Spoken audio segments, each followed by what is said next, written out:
Welcome to competitive exams. आज जो topic हम ब्रिटिश हिस्ट्री लेक्चर सीरीज में डिस्कस करेंगे उसका टाइटल है ट्रीटी ऑफ यूट्रेक्ट 1713। ये 1713 में ट्रीटी ऑफ यूट्रेक्ट हुई थी और ये basically Spanish war of succession जो थी उसके एंड पे ये फाइनल जो ट्रीटी थी इसके थ्रू इस ट्रीटी के ज़रिए उस वॉर को ख़त्म किया गया था। ये 1713 में हुई थी। तो सबसे पहले हम देखते हैं कि स्पेनिश वॉर ऑफ सक्सेशन जो थी वो तकरीबन 11 साल चली और 1713 में वो एंड हुई। और 1713 में जो एंड हुई वो कैसे हुई, वो ट्रीटी ऑफ यूट्रेक्ट से हुई। अब ये जो ट्रीटी ऑफ यूट्रेक्ट है ये बेसिकली है क्या है, इसकी हम टर्म्स को देखते हैं। तो ट्रीटी ऑफ यूट्रेक्ट जो है वो जैसा कि आपको पता है कि स्पेनिश वॉर ऑफ सक्सेशन जो है उसमें दो ग्रुप्स बन गए थे। एक ग्रुप इंग्लैंड का ग्रुप था जिसको जो कि ग्रैंड अलायंस के नाम से जाना जाता है, जिसमें पांच बड़ी जो कंट्रीज थी वो इंग्लैंड खुद था, ऑस्ट्रिया था, हॉलैंड था, पोर्चुगल था और सेवॉय था। इसके अलावा भी छोटी मोटी कंट्रीज थी। और दूसरे ग्रुप में जो तीन बड़ी कंट्रीज थी वो फ्रांस था, उसके साथ स्पेनिश एम्पायर थी और उसके साथ बेवेरिया था। तो इनके दरमियान ये पूरी वॉर ऑफ सक्सेशन चली है, स्पेनिश सक्सेशन 11 साल। तो उसके नतीजे में 11 साल के बाद 1713 में जब ये वॉर जो है इसका एंड जो होता है वो ट्रीटी ऑफ यूट्रेक्ट से होता है। अब हम उस ट्रीटी ऑफ यूट्रेक्ट जो है उसकी टर्म्स को देखते हैं वन बाय वन। तो पहली टर्म है जी, Philip was recognised as the king of Spain. Spanish colonies and America were also given to him, but it was made clear that France and Spain would not be under the same crown. पहला number ये है कि जैसे कि आपको पता है कि फिलिप जो था, जो कि लुई 14 जो किंग ऑफ फ्रांस था उसका पोता है। तो ट्रीटी ऑफ यूट्रेक्ट के तहत जो स्पेन का किंग था फिलिप को मान लिया गया था। वो इसलिए मान लिया गया था कि बाकी जो दो इसके आप कह सकते हैं कि हकदार थे या जो दावेदार थे, क्लेमेंट थे, जो उन दोनों की डेथ हो चुकी थी। तो पीछे जो दावेदार था क्लेमेंट रह ही एक गया था और वो फिलिप रह गया था। तो ये स्पेन का किंग उसी को ही बनाया जाना था।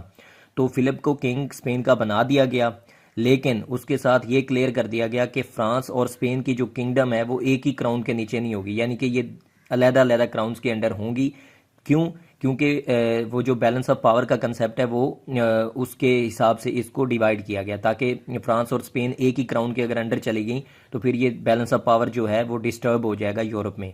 तो ये एक पॉलिसी के तहत उन्होंने दो डिफरेंट क्राउन्स के अंडर रखने के लिए ये टर्म्स इसमें डाल दी। नंबर 2 जो है वो ये है कि ड्यूक ऑफ सेवॉय जो है, ये सेवॉय जो है वो इंग्लैंड वाले ग्रुप ग्रैंड अलायंस में था। तो इसको क्या मिलता है, इसको इस वॉर ऑफ सक्सेशन के एंड पे सिसिली जो है वो दे दिया जाता है। सिसिली का जो आइलैंड है वो ड्यूक ऑफ सेवॉय को दे दिया जाता है। तीसरा पॉइंट ये है कि मिलन, नेपल्स, सार्डिनिया और स्पेनिश नेदरलैंड्स के जो इलाके हैं वो ऑस्ट्रिया को दे दिए जाते हैं इस वॉर के एंड पे। ऑस्ट्रिया को कौन कौन से इलाके मिलते हैं? मिलन, नेपल्स, ये इटालियन इलाके हैं, मिलन, नेपल्स, सार्डिनिया और उसके अलावा स्पेनिश नेदरलैंड्स के जो इलाके थे वो ऑस्ट्रिया को दे दिए जाते हैं। नेक्स्ट जो हॉलैंड है, हॉलैंड जो है वो भी ग्रैंड अलायंस का हिस्सा था, इंग्लैंड की साइड से लड़ रहा था।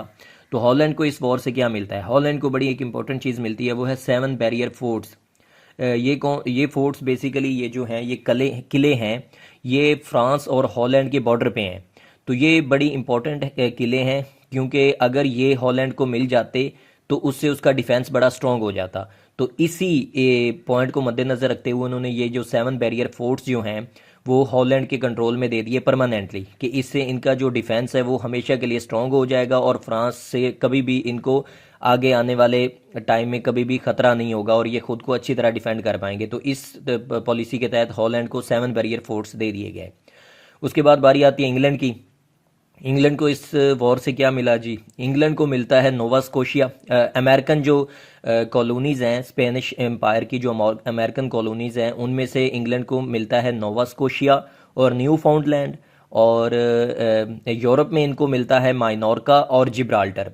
तो ये 4 इलाके जो हैं वो इंग्लैंड को मिल जाते हैं इस वॉर के एंड पे। और इंग्लैंड को एक और बड़ी इंपॉर्टेंट चीज़ मिल जाती है और वो मिलती है monopoly of slave trade in the Spanish colonies and America. America में जो स्पेनिश कॉलोनीज थी उनमें जो स्लेव ट्रेड का जो सारा कारोबार था उसकी पूरी की पूरी मोनोपोली, पूरे का पूरा कंट्रोल जो है वो इंग्लैंड को मिल जाता है। ये टर्म्स हैं, ये ट्रीटी ऑफ यूट्रेक्ट की टर्म्स हैं कि उसमें ये चीज़ साइन की जाती है कि मोनोपोली दे दी गई, ये को उन्होंने छीनी नहीं है, बल्कि इस पर सारी पार्टीज जो हैं वो एग्री की हैं कि स्लेव ट्रेड की जो मोनोपोली है वो इंग्लैंड को दे दी गई। और लास्ट जो इंपॉर्टेंट टर्म है वो है लुई 14 जो था, जो कि अभी तक रिकग्नाइज नहीं कर रहा था इंग्लैंड के नए किंग को और उन लोगों को, तो उसके साथ उन्होंने ये पॉइंट डिस्कस करना ज़रूरी समझा और उससे ये रिकग्निशन ली। एक तो क्वीन एन को उसने रूलर मान लिया इंग्लैंड का। क्वीन एन जो थी उस टाइम रूलर थी इंग्लैंड की, उसको उसने रूलर माना। और उसके बाद इंपॉर्टेंट पॉइंट ये था कि यहाँ पे जो स्टुअर्ट डायनेस्टी है उसका एंड होता है। स्टुअर्ट डायनेस्टी जो है उसकी आखिरी जो क्वीन थी वो क्वीन एन है। और इसके बाद ये पॉइंट जो है ट्रीटी ऑफ यूट्रेक्ट में लिख दिया गया कि इसके बाद जो हैनोवेरियन डायनेस्टी है वो स्टार्ट हो जाएगी, कि जो हैनोवेरियन किंग्स हैं, ये क्वींस हैं, वो सक्सीड कर सकती हैं थ्रोन को। तो इस बात पे लुई 14 एग्री कर गया। तो इस पॉइंट पे लुई 14 जो कि फ्रांस का किंग था, इसका एग्री करने का मतलब ये था कि क्वीन एन के साथ जो स्टुअर्ट डायनेस्टी है वो एंड हो गई। स्टुअर्ट से पहले ट्यूडर डायनेस्टी थी और ट्यूडर के बाद ये स्टुअर्ट डायनेस्टी थी जिसकी आखिरी क्वीन क्वीन एन थी। तो क्वीन एन के बाद हैनोवेरियन डायनेस्टी स्टार्ट होती है 1714 से। तो ये बड़ा इंपॉर्टेंट एक पॉइंट है कि किंग लुई 14 जो किंग ऑफ फ्रांस है वो इस बात पे एग्री कर गया कि queen Anne is the ruler of England. और उसके बाद उसने हैनोवेरियन सक्सेशन जो है उसको भी मान लिया कि वो भी इसके बाद उसको लेजिटिमाइज करार देता है। तो ये सारे पॉइंट्स से इंपॉर्टेंट टर्म्स थी ट्रीटी ऑफ यूट्रेक्ट की, जिसके तहत 1713 में जो स्पेनिश वॉर ऑफ सक्सेशन जो थी 11 साल जारी जो रही वो ख़त्म हो जाती है।